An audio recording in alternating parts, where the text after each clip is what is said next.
junto de pessoas que deixam de fazer outras coisas, né? Mais prazerosas, mais imediatistas que a gente vê tão frequentemente. E então aqui buscando algo que está além da matéria, um sentido, uma conexão, um preenchimento, porque buscam dentro de si e tem esse chamado. Então eu me alimento disso, é muito, muito gostoso. E essa é uma palestra que eu preparei carinhosamente para vocês hoje, que a gente vai fazer um paralelo entre a dependência química e dependência de jogo patológico e de tantas outras coisas que nós somos viciados, né? Os hábitos nossos do dia a dia que a gente às vezes nem percebe, o lado espiritual e o lado médico disso. Porque a doutora Marlene Nobre, que faleceu em 2015, ela nos trazia que o Dr. Bezerra de Menezes, quando a instruiu, né, para formar as associações médicas espíritas do Brasil e agora do mundo, era para ser um pilar científico da doutrina. Ao lado do amor é sempre o mais importante, mas o estudo também é um pouco importante, a gente deve valorizar isso. Então, primeiro, eu queria propor assim, uma autorreflexão, para que isso seja útil para cada um de nós.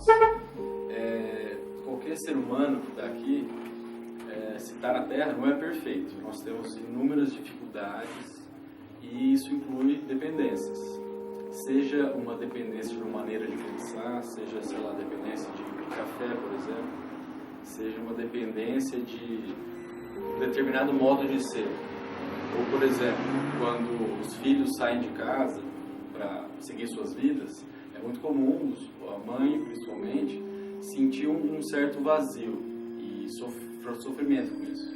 Então, uma certa dependência, se a gente for olhar, dessa função materna em si. Então, a gente é dependente de múltiplas coisas. Eu sou dependente do meu óculos, da tecnologia, do meu carro, senão eu não chegava até aqui. Então, a gente depende de muitas coisas. Isso não fica só no campo das drogas, fica no campo da vida em si. Então, para a gente ter uma ideia e conseguir entender o universo da dependência química, é importante a gente ampliar o nosso olhar para o mundo. E a gente vê, por exemplo, dependência de maconha nos Estados Unidos é absurdamente maior do que no Brasil. É mais de 1/3 da população lá. E aqui no Brasil é 6%. Por que será que isso acontece? A gente se pergunta. Por quê? Porque eles são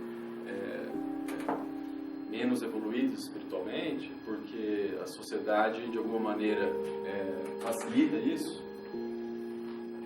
E o Catar, por exemplo, o Afeganistão, que são países lá da parte mais oriental do mundo, eles têm um baixíssimo uso de álcool, mas uma dependência alta de opioides, como a heroína, por exemplo, que é injetável. É o universo oposto do Brasil, que tem uma dependência alta de álcool, mas é raro o uso de heroína e outros opioides aqui. Isso aqui não dá para olhar, mas é só para mostrar que os países mais ricos do norte dos Estados Unidos, da América do Norte, como os Estados Unidos, Canadá, eles têm um grau de dependência de cocaína 20 vezes maior do que vários países da África, abaixo do Saara, do deserto do Saara. Então, é muito heterogêneo ao longo do mundo como que a população desenvolve esse tipo de doença, que atualmente é considerada uma doença, de fato. E a gente, dentro das ciências, áreas da saúde que tentam entender isso, esse estudo científico, um artigo científico, ele foi um divisor de águas na história, porque antigamente se considerava dependência química puramente a parte biológica. Então, da mesma maneira, por exemplo, alguém tem tuberculose, o fator etiológico que causa tuberculose é uma bactéria, o bacilo de Koch. Então, o causa é a bactéria. E se pensava a mesma coisa da dependência química. Então, o fator etiológico de dependência de cocaína, por exemplo, ou de álcool, o álcool, é a cocaína. Então, o risco era usar. Usou, você aumenta o risco cada vez mais de adquirir essa doença. Da mesma maneira que a gente está junto de alguém gripado, a gente tem o risco de contrair a gripe. Essa era a ideia. E esse estudo fez o seguinte, muito simples. Tem um modelo de rato que ele aperta uma alavanca e se injeta morfina, que é uma substância que causa dependência. E eles colocaram ratos que nesse modelo que apertavam e se administravam a droga, em gaiolas que não tinha mais nada para fazer. Era ele como se tivesse a gente trancado numa cela de 2 metros quadrados e num ambiente que tinha muita coisa. Então tinha planta, tinha brinquedo, tinha fêmea, tinha macho, tinha N outras coisas. E aí foi muito diferente, porque aqui eles não tinham mais nada para fazer, não tinha outra escolha. Então eles ficavam o tempo todo se injetando morfina. E aqui era muito menor. Então até alguns ratos eles se esforçavam, isso deu para ver, para suportar o efeito da falta da droga, porque eles entravam aí já dependentes. Eles entravam nessas 2 gaiolas dependentes da droga, igual.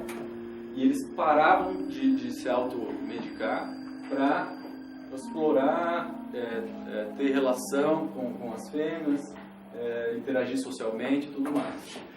E o ser humano é muito mais complexo do que um rato. Imagina o quanto de variáveis, acesso à educação, acesso a uma atividade esportiva, acesso a uma família que dê suporte, que o compreenda, amigos adequados. Então tudo isso influi, não é só a droga em si. Nesse livro do Divaldo tem um caso muito interessante, né, O Amanhecer de uma Nova Era, de a equipe do Dr. Bezerra de Menezes, junto com o Manuel Filomeno de Miranda, que é o espírito que dita a mensagem que o Divaldo psicografou no livro. Eles visitam a Cracolândia de uma grande cidade, eles não especificam se é São Paulo em si. E lá eles encontram uma região muito degradada moralmente, como é de se esperar. Então, se a gente está aqui hoje, a gente está buscando uma conexão com espíritos afins, encarnados e desencarnados, nesse mesmo espectro de interesse.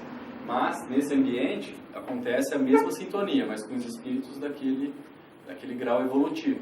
A gente nunca está sozinho, sempre está em condomínio, sempre está em mútua troca com encarnados e desencarnados. E existiam espíritos que tiveram uma trajetória e acabaram nesse contexto por N motivos diferentes. E um deles era preponderante ao aspecto obsessivo. Isso não é em todos o aspecto preponderante, mas sempre haverá uma conexão espiritual que piora a situação, tanto para dependência química, quanto que a gente quiser melhorar vindo até aqui, a gente se conecta com os espíritos de luz e eles nos ajudam nesses objetivos. Mas nesse caso, era um caso de subjugação obsessiva. E feito o tratamento de desobsessão, orientação amorosa desse espírito, o encarnado, que era uma mulher, ela conseguiu de fato sair dessa. Então ela pôde se desvencilhar desse caso. Então, quando é um fator preponderante, por exemplo, eu trabalho no Cratódio, perto da Cracolândia, né? Então, simplesmente porque ele não tem família, não tem emprego, fica na rua e ele vê o crack o tempo todo, ele não consegue evitar. E se coloca um emprego, coloca uma moradia em um local que tem difícil acesso ao crack, ele consegue melhorar. Mas se for, por exemplo, um cara muito rico que perdeu tudo o dinheiro e não tem mais esperança nenhuma e está lá querendo usar, é muito difícil. Então depende do contexto que levou o indivíduo para a dependência para a gente conseguir a eficácia do tratamento. Então, para a gente ter uma ideia, no mundo, um dado da ONU, houve mais de 320 milhões de pessoas que consumiram uma droga ilícita no ano de 2012. Isso corresponde a 7% da população entre 15 e 65 anos. Então é muita gente. E isso aqui é o número a prevalência de usuários. Então a porcentagem da população que é, nesse caso, que usa essa droga. Então, por exemplo, a maconha, ela está em torno de 4% no mundo.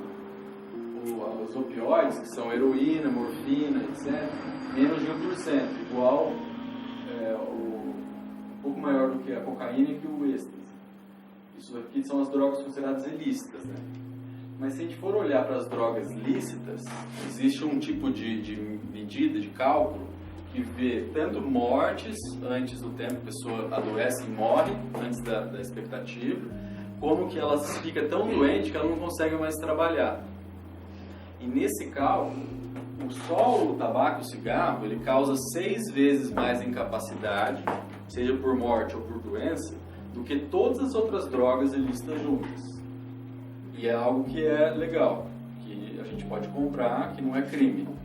O álcool um pouco menos, mas é 4 vezes mais que todas as drogas ilícitas juntos.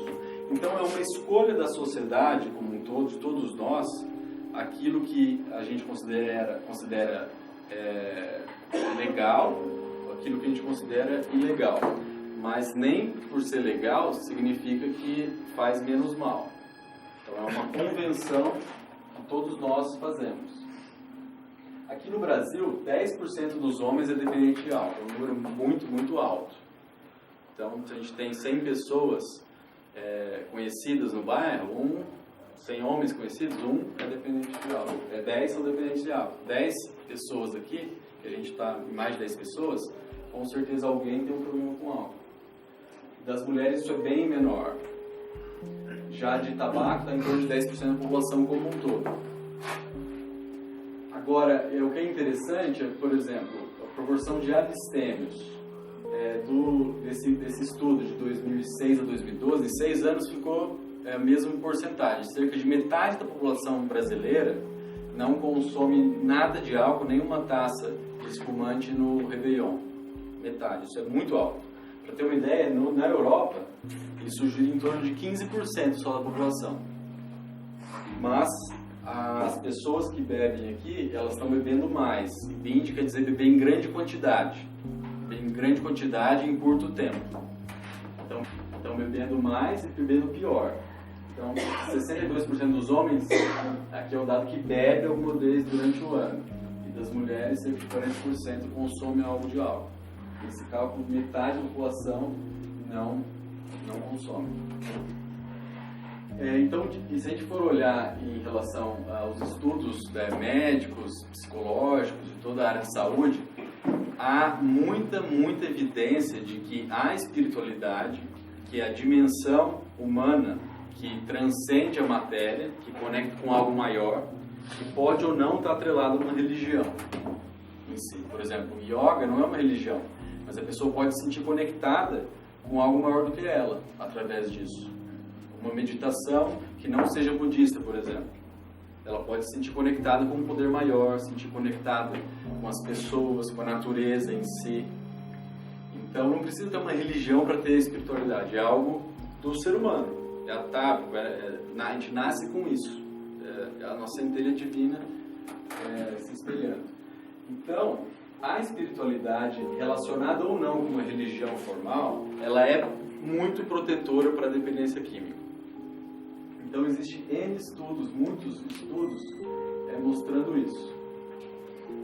O que é mais bem estudado é o seguinte: crianças e adolescentes que têm uma atividade espiritual, ou seja, que eles convivem na família, com amigos, em que isso é presente, fazem atividades, por exemplo, de caridade, ou vão tomar passe, ouvir uma palestra espírita, ou vão na igreja, na missa, ou simplesmente têm uma vida mais conectada com a natureza, fazem meditação, coisas que podem não estar associadas com uma religião, eles usam muito menos drogas.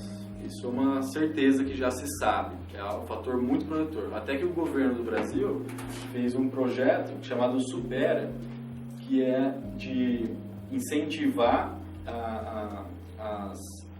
as 3 maiores religiões do país a se aproximar dos jovens, porque sabe-se cientificamente que isso ajuda. E para o governo isso quer dizer reduzir dinheiro, reduzir pessoas doentes. Então o governo financiou isso da Igreja Católica, Evangélica e do Espiritismo. Agora, tem poucos estudos mostrando que pessoas que têm já o problema e vão buscar algum tipo de tratamento em que se coloca um fator religioso e que isso melhora. Isso não quer dizer que não funciona, muito pelo contrário. Isso quer dizer que ninguém pesquisou direito isso.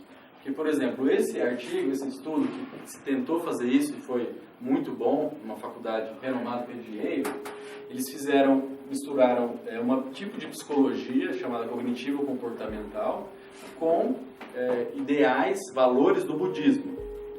E aí os pacientes dependentes foram submetidos a essa terapia, em que se inseria de uma maneira um psicólogo esses tipos de valores e fazia ele treinar esses valores. Então, por exemplo, sinto Deus durante o meu dia a dia. Eu me sinto, é fácil para mim viver de acordo com os valores da minha religião ou daqueles que eu acredito, da minha espiritualidade. E foi muito eficaz. E foi um estudo bem feito porque não era só o paciente falando, porque no caso da dependência é muito comum ele se enganar e acabar enganando os outros. Ele se convence que isso é o melhor. E o uso de opioides como heroína e morfina estava 86% negativo e de cocaína mais de 50% nesse grupo. Então é algo que, quando é estudado de maneira certa, a gente sabe que funciona de fato. Agora, fazendo um paralelo com a série psicológica da Joana de Ângeles, que nos traz através do Paulo Pereira Franco, a gente encontra diversas passagens falando dos aspectos espirituais da dependência. Então ela coloca aqui muito bem que os vícios de qualquer natureza, não precisa ser uma substância química em si, pode ser qualquer tipo de vício, de hábitos nossos arraigados, indicam um conflito psicológico. Então a pessoa ela tem um tipo de dor, um tipo de sofrimento, é uma coisa que ela está mal resolvida, ela tem vontades, impulsos opostos ao mesmo tempo. E o vício é um mecanismo de fuga, de ilusória. Então é um período curto em que, fazendo isso, usando tal coisa ou tendo tal hábito, a pessoa esquece do problema em si. E ela se convence de que isso é uma solução. Às vezes porque não tem outra saída, não conhece nada diferente, é tudo que ela conhece. Daí que a gente viu no começo a questão do ambiente, como que isso influencia.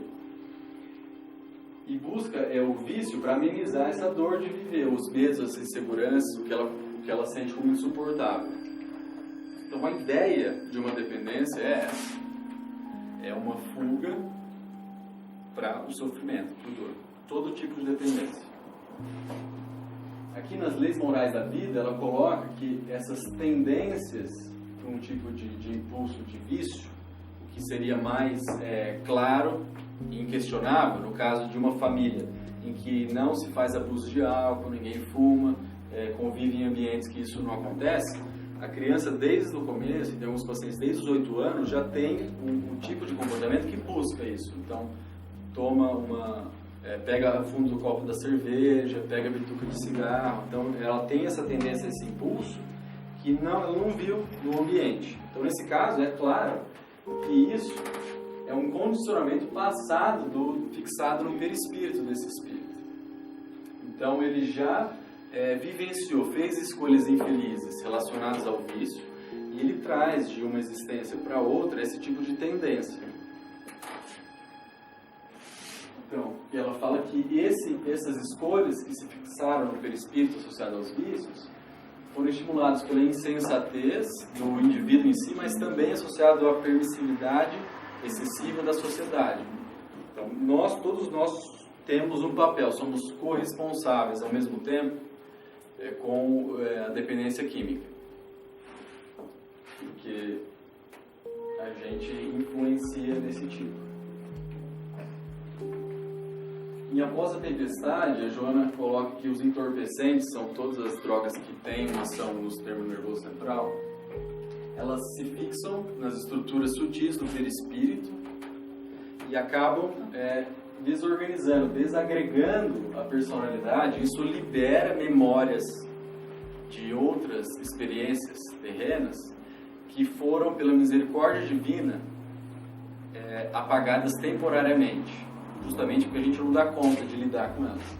se é difícil esquecer e lidar com uma ofensa da semana passada, ou de alguém que nos magoou muito há alguns anos, a gente não dá conta de lembrar de coisas muito infelizes que nós escolhemos e já fazemos. Essa lembrança ocasionaria uma dificuldade de progresso, uma prisão desnecessária ao remorso, à culpa.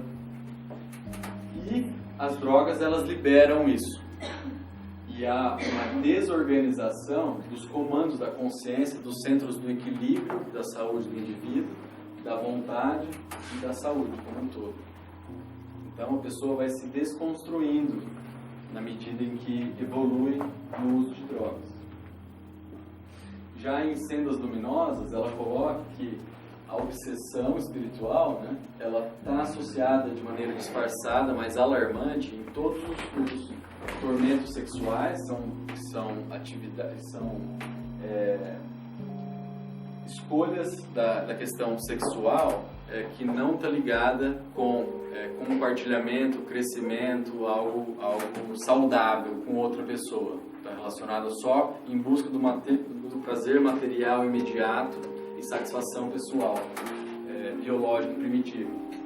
E também nas dependências químicas. Então, qualquer tipo de dependência ou desvio da questão sexual só em busca da autossatisfação primitiva, a gente vai entrar em sintonia com espíritos afins, com espíritos desse tipo de afinidade, não tem jeito.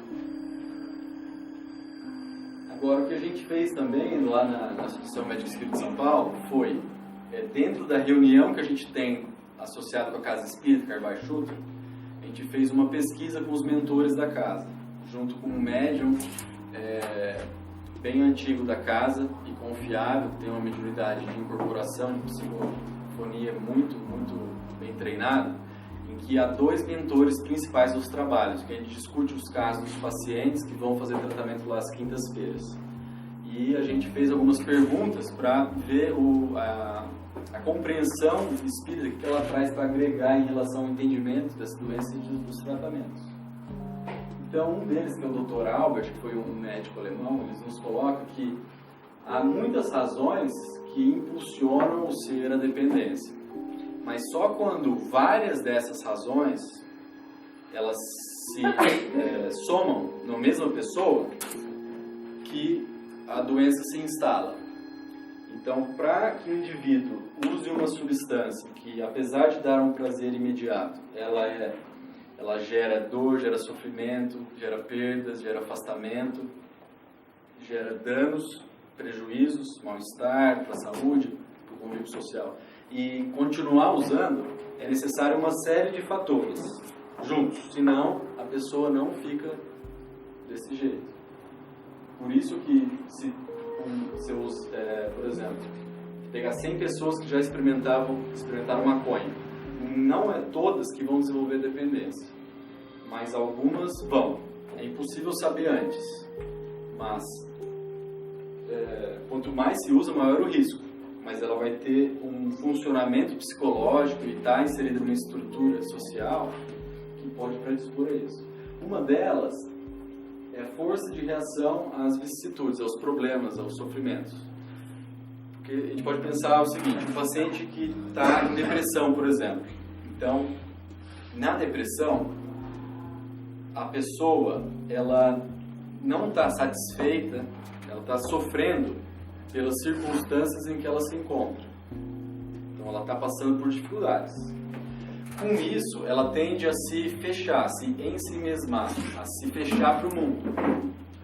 E não está aberta a tentar desenvolver isso, não tem forças para isso. Mas ela se fecha e como que desiste. Então ela fica mais acanhada, fica na cama e tudo mais.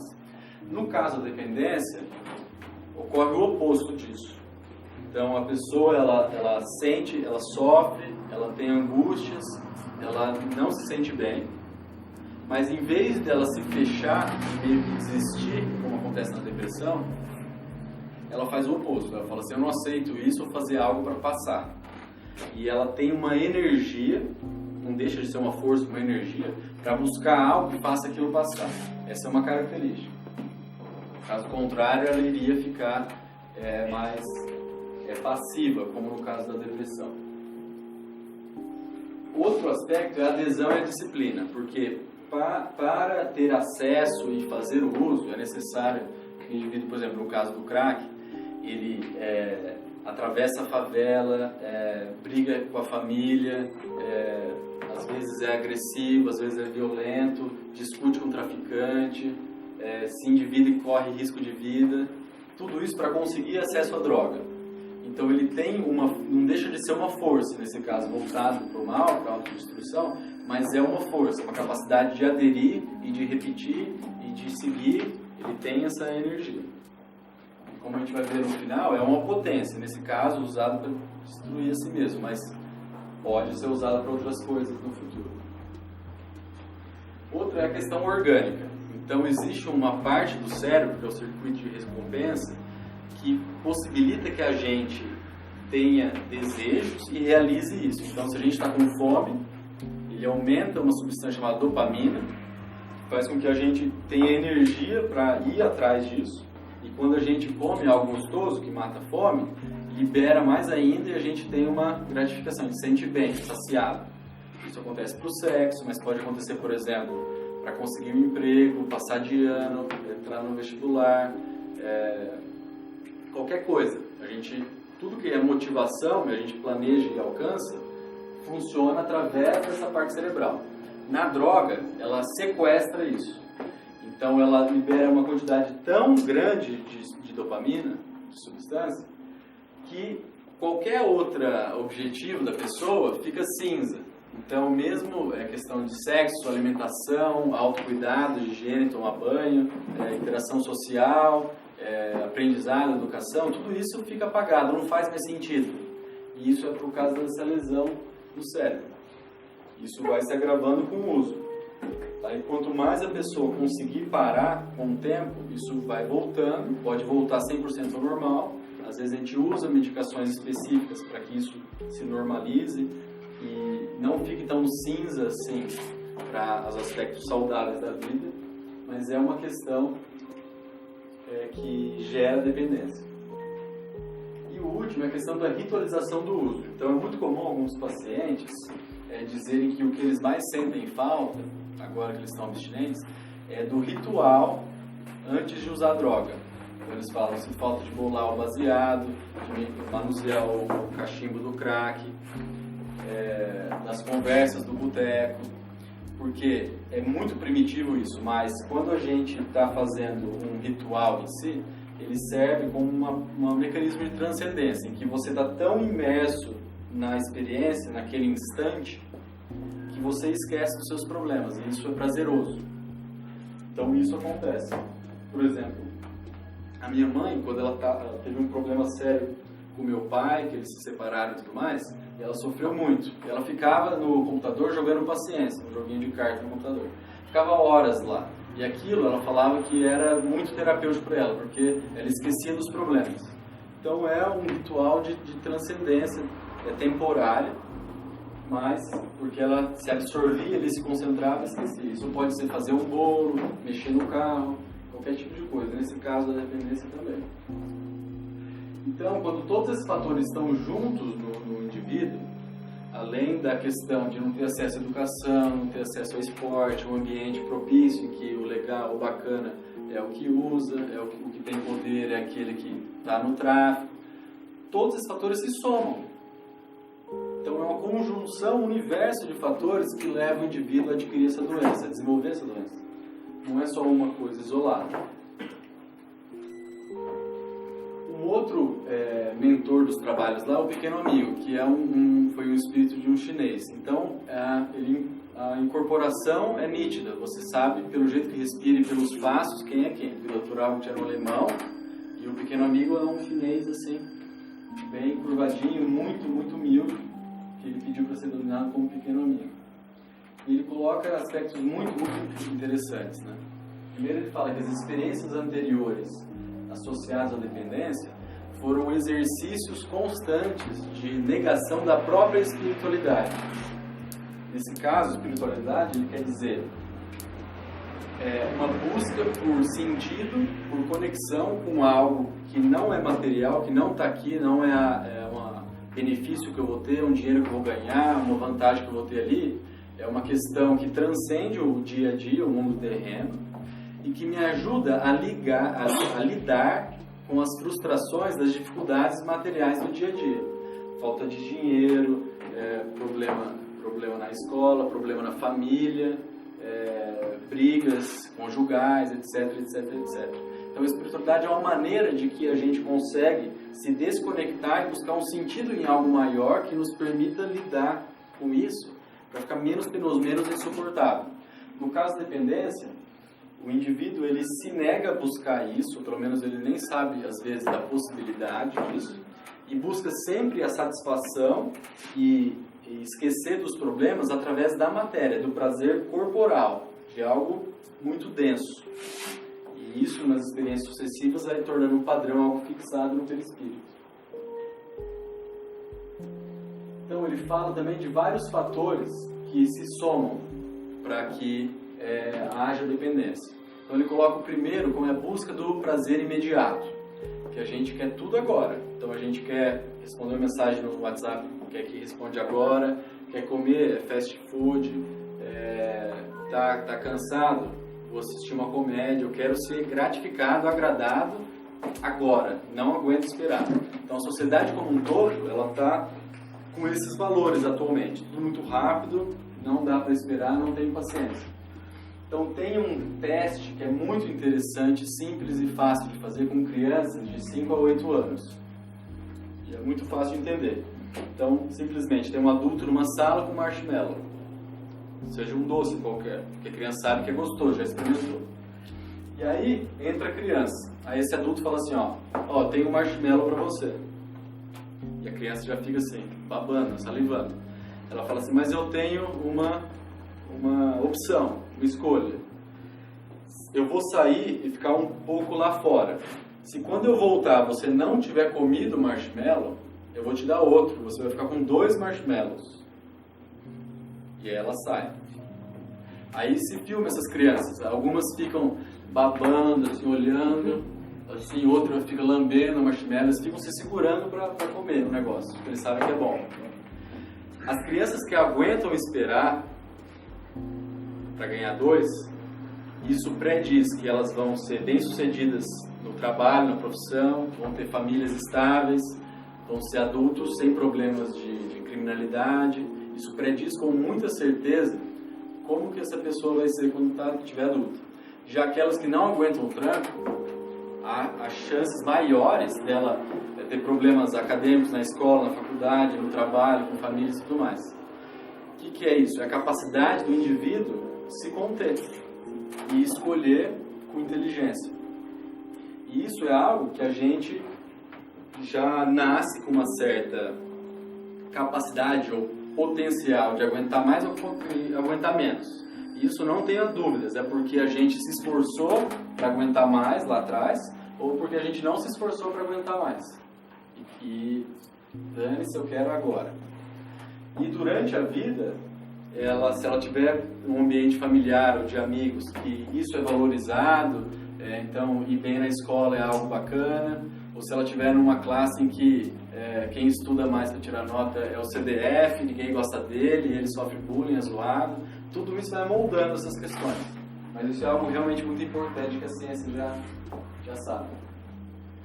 E o Pequeno Amigo também traz o fator ambiente, que são a cultura e os valores da sociedade. Então é a competição, que é muito mais presente do que a questão da cooperação, que é muito mais inteligente, é uma associação, eu ganho, você ganha, do que os dois brigam, os dois se ferram e um vai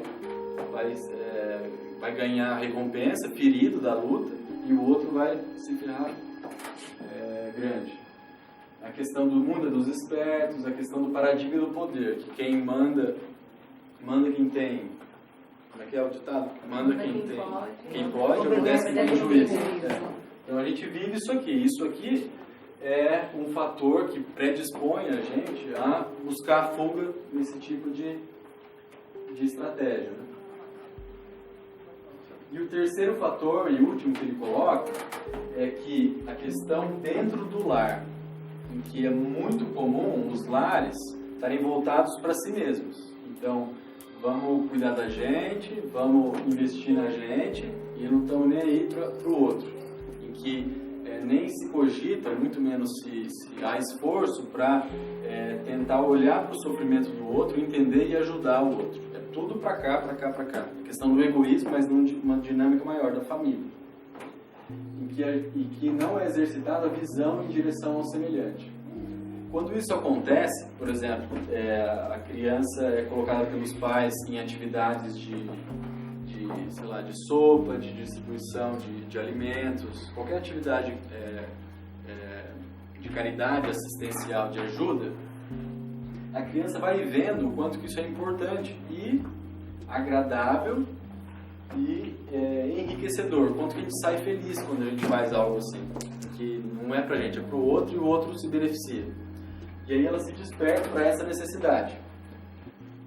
Isso é algo muito protetor. Igual a questão do marshmallow, de incentivar a criança a suportar algo que não é bacana para ganhar uma recompensa maior. Então, quando tudo isso está junto, aí acontece a dependência, na visão do pequeno amigo. Então, o espírito é treinado para negar a sua própria espiritualidade. Ele não busca nada que transcenda a matéria. Tudo é primitivo aqui e agora. Na cultura, ele só pensa em atender as próprias necessidades. E nunca valoriza nada além de si mesmo, nem enxerga o sofrimento do outro. Isso é um campo fértil para a eclosão de ansiedade, frustração e desespero, ausência de esperança quando a coisa não vai do jeito que ele quer, do jeito que ele acha que é o melhor. E aí ele fica, não dá conta de lidar com isso, vai buscar alguma coisa que alivia rápido na hora, e é a droga. E ele busca isso para fugir.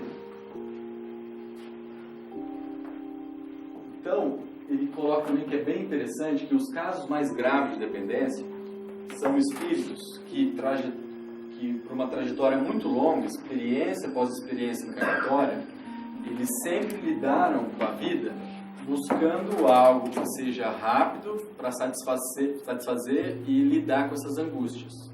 Então é algo muito arraigado, muito profundo naquele espírito.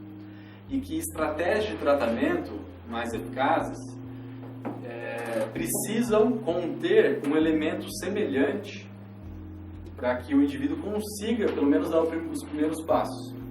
E aí ele cita a questão, por exemplo, das igrejas evangélicas, que é algo que é fenomenal no caso de dependências graves. Então, o indivíduo tem uma dependência muito grave de morar na rua e tudo mais, e aí, em determinado momento, aquilo é um sofrimento tamanho que ele busca alguma coisa fora. E aí, ele é tão bem recebido dentro das igrejas evangélicas que ele quer se converter. Então ele fala, aceita Jesus para isso.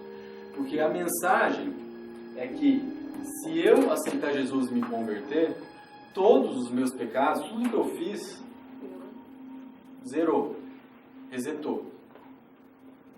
Isso é uma recompensa imediata gigantesca. Então, é uma ideia de entender por que funciona tanto. Porque é muito comum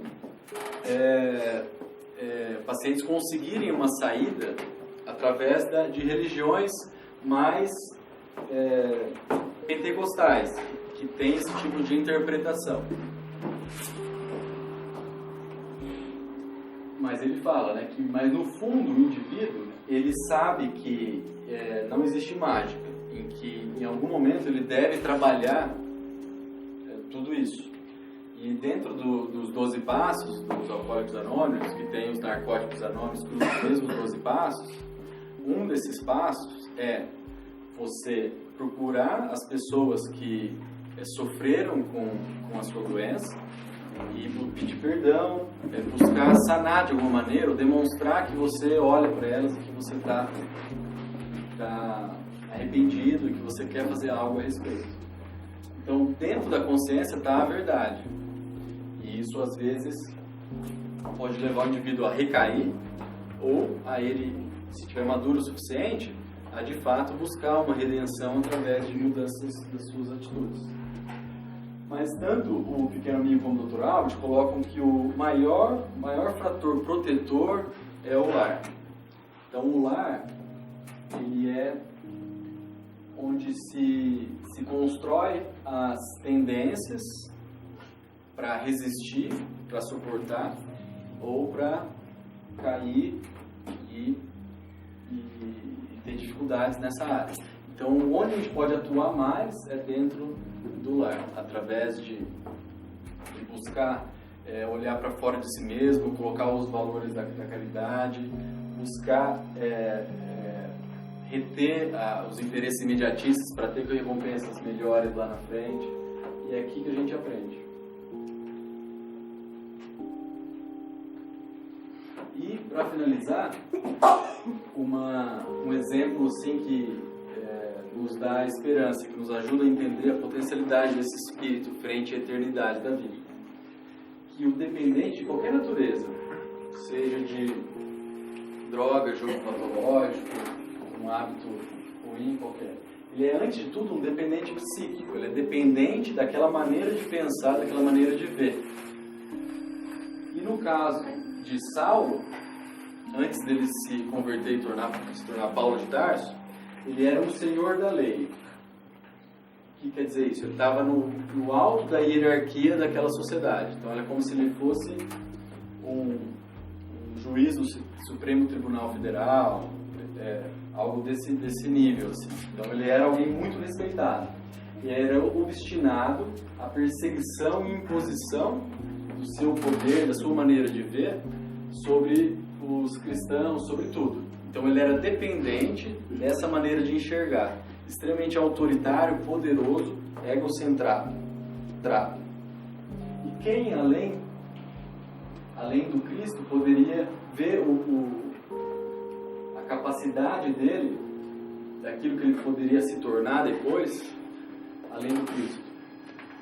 E não bastou apenas a escolha sincera ao aceitar o mestre na estrada de Damasco. Foi necessário que ele fizesse uma longa e penosa caminhada para se transformar de fato. Então não é nada milagroso de uma noite para o dia. É um caminho, uma escolha diária, diuturna, de fazer diferente quando a gente entende qual que é a verdade. E apenas o Cristo conseguiria saber que aquele homem é dependente de impor a sua própria vontade e de torturar, de matar cristãos, fosse capaz de ter essa trajetória. Então, os nossos mentores se colocam que a única maneira do espírito vencer a si próprio é ele aprender a amar. E quando ele não tem a capacidade de se auto-amar, ele precisa aprender isso com alguém. Tem que ser por nós, tem que ser através de alguém. Deus age no ser humano através de outros seres humanos. Ele usa nós para atingir os outros. E é o único antídoto capaz da gente vencer a nós mesmos, as nossas próprias limitações, as nossas próprias dificuldades. Não tem outra forma. E a gente aprende isso muito lentamente, mas é algo plenamente aprendível. E que a gente pode nos ensinar mutuamente. Então, eu imagino que a gente possa conversar agora, que vocês possam falar alguma coisa, que a gente possa ter uma troca. Porque dessa parte mais expositiva era isso. Vocês devem ver no dia a dia aqui perto alguma coisa associada, algum parente. Então, todos nós, é muito, muito comum, é uma regra, alguém ter algum parente com problema com dependência. Então, eu tenho na minha família. Meu irmão que faleceu, ele era dependente químico. Meu pai faleceu esse ano, ele era alcoolista também. E era bem difícil, por mais que a gente demonstrasse amor, procurasse auxiliar, realmente depende da pessoa. A pessoa também tem que querer.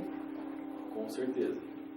E tem uma passagem, porque teve uma época lá na AME que a gente foi procurado por muitas mães de filhos com dependência.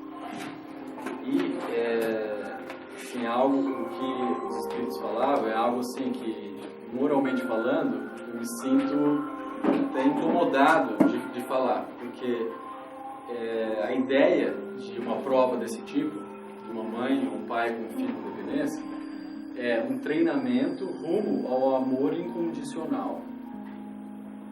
Então, é algo absurdamente ambicioso do ponto de vista espiritual. Porque, se a gente pensar da mesma maneira que aqui na Terra dinheiro é poder, no mundo, na pátria verdadeira, onde é a vida de fato, o amor é o verdadeiro poder. E é isso que a gente tem que aprender, o mais importante, que a gente está aqui para desenvolver isso. E é um exercício para esse fim. E a ideia é nunca a inércia do outro ela ser um alimento que gere a nossa própria queda, a nossa própria desestimulação. Isso requer uma capacidade de amar o outro, de se importar com o outro, ao mesmo tempo um distanciamento, de não se sentir impotente ou frustrado por não conseguir ajudar o outro, por ter que esperar pelo livre-arbítrio do outro. Mas é muito complicado isso, né? Porque você tem, por exemplo, é o caso da Beth, meu caso também, que tive irmão que também já faleceu, era alcoólatra, né? É difícil, por mais que você fala assim, eu quero ajudar você, né? Eu quero fazer. E você sabe que você é aquilo lá, você não pode interferir no livre-arbítrio de ninguém. Então, você fica numa situação muito delicada, porque você não pode impor, né? A minha mãe tem aquelas coisinhas, né? Aquela receitinha caseira, botar um remedinho para ajudar, coisa, né? Que você vai fazer tudo, além de fazer muita oração, muita prece, vai botar um remedinho para ele parar de beber, é aquela coisa que você sabe que não vai porque o mais importante era ele querer. Só que ele tinha uma coisa, eu não sei se é o caso da Beth, mas no caso da minha família, o meu irmão, ele era uma pessoa que ele falava assim, eu bebo, eu tô consciente que eu vou ficar doente, que eu posso morrer, como ele morreu com 40 anos, mas eu gosto de beber. Aí você levava ele no psicólogo, no psiquiatra, os caras falavam, não posso amarrar ele aqui no hospital, porque ele está consciente do que ele está fazendo. É pior do que uma pessoa que fala, eu não bebo, eu não quero. No caso dele era uma coisa muito delicada, porque ele tinha toda a consciência do mal que ele estava fazendo contra ele mesmo. Infelizmente sim, nesse caso foi um suicídio consciente. No caso dele foi muito delicado, porque ele tinha plena consciência que, tanto que quando ele ficou muito doente, que ele estava muito mal, ele falou para minha mãe, não tenha pena de mim. Eu tô aqui com 40 anos morrendo por uma escolha que eu fiz quando eu tinha 18. Não se culpa. Se tiver algum culpado, sou eu. Então, assim, em pleno, assim, no auge da doença, né, que ele acabou tendo cirrose, problema de pâncreas, depois desenvolveu um câncer, enfim, foi um problema muito sério. Ele estava consciente e ele falava, não se culpe pai, não se culpa mãe. Ele orava com meu pai e falava, não se culpem, porque eu estou aqui por uma escolha minha, não se culpem. Então, assim, é uma coisa muito complicada pra gente que era família. Sim, algo que no né? grau evolutivo que a gente se encontra é praticamente impossível. Porque você não tem. Geralmente o dependente ele fala, eu não bebo, eu não fumo, eu não uso álcool, eu não sou alcoólatra. É isso que você escuta. Sim, sim. Você escutar que eu sou, eu gosto, eu faço, eu não sei porquê, eu não consigo sair disso, é muito delicado. Né? Nesses casos, a gente vê que Deus sempre coloca uma porta aberta através do amor, que no caso era outro ser humano oferecendo ajuda. Mas é só a gente que pode abrir essa porta. E caso a gente se recuse a abrir, é o único jeito através da dor, através do sofrimento. Porque a dor e o sofrimento servem para acordar a gente, despertar, um chacoalhão. E às vezes, quanto mais dificuldade a gente tem de se render e falar, eu não sei como sair disso e eu preciso de alguém, preciso de ajuda porque eu não dou conta. Se a gente não baixar a bola e ter esse tipo de atitude, só a dor que vai fazer isso, que é nesse caso. Inclusive quando a pessoa tem bem espírita e vai pro vício, é mais complicado,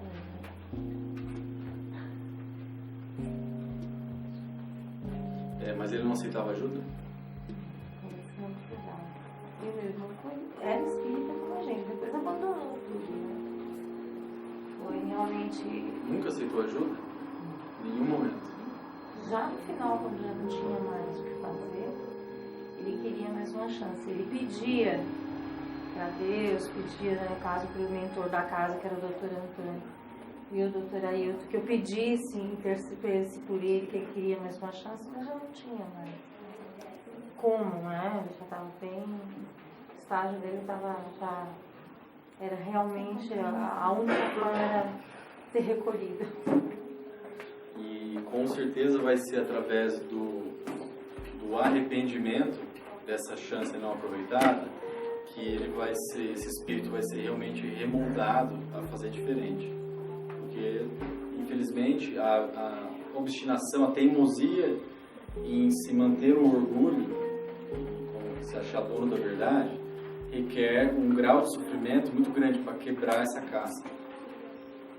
Então, a gente deve usar a nossa inteligência para perceber isso e deixar de fazer escolhas infelizes.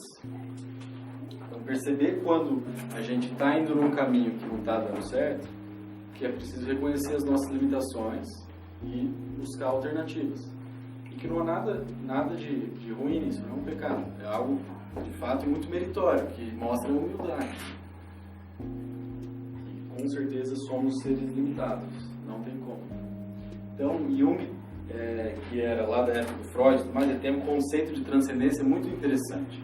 Que quando a pessoa está num problema em que ela não vê saída, do tipo, estou desempregado, vou ser despejado de casa, eu não sei o que fazer, estou desesperado, parece que só suicídio, por exemplo, é a saída, que a maneira dele sair desse poço, desse buraco, ou qualquer outro tipo de problema que a gente se desespera, é aceitar que a gente não tem resposta, que a gente não consegue enxergar a resposta, suportar essa incapacidade, que é algo muito difícil, porque é sofrido a gente aceitar uma limitação.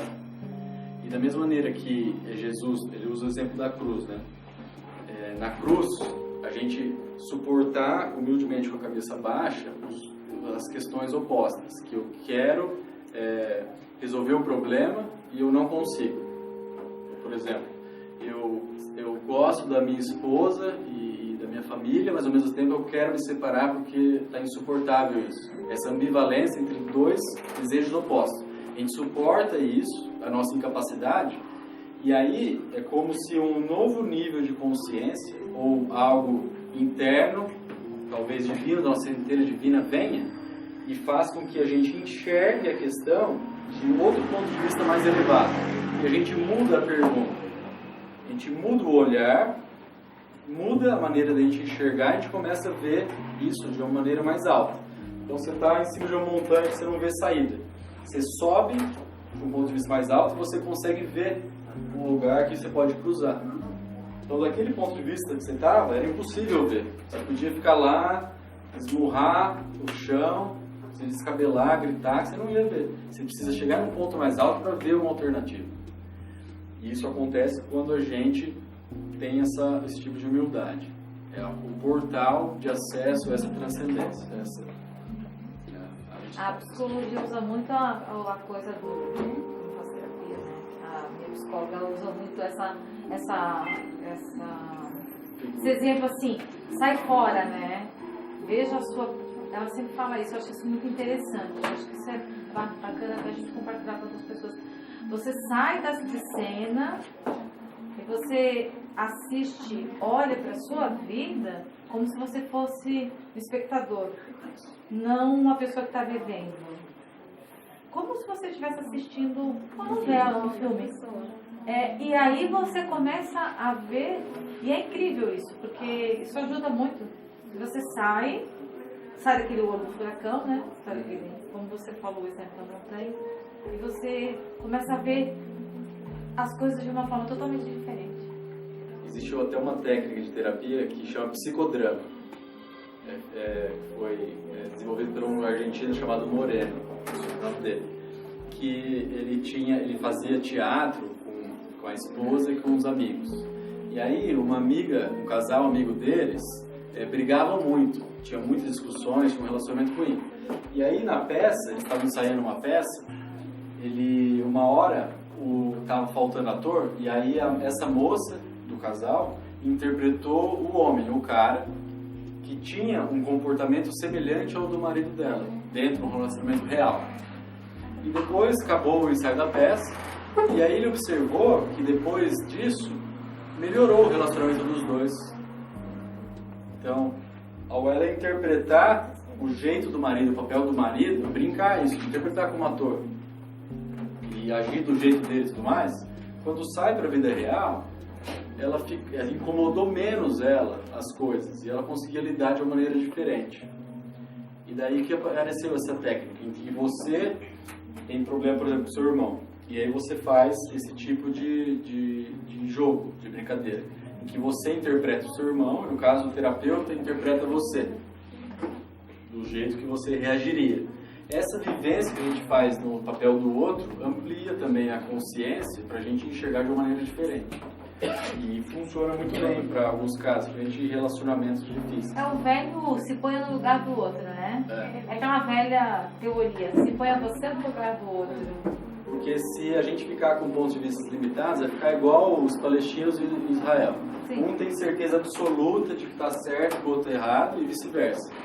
E nunca sai disso. E nunca vai sair enquanto ficar nesse nível de consciência. Vão morrer assim, né? Vão acabar assim, eternamente assim. O Einstein tem uma frase que é muito interessante. Fala assim que a solução de nenhum problema pode ser criada no nível de consciência em que o problema foi gerado.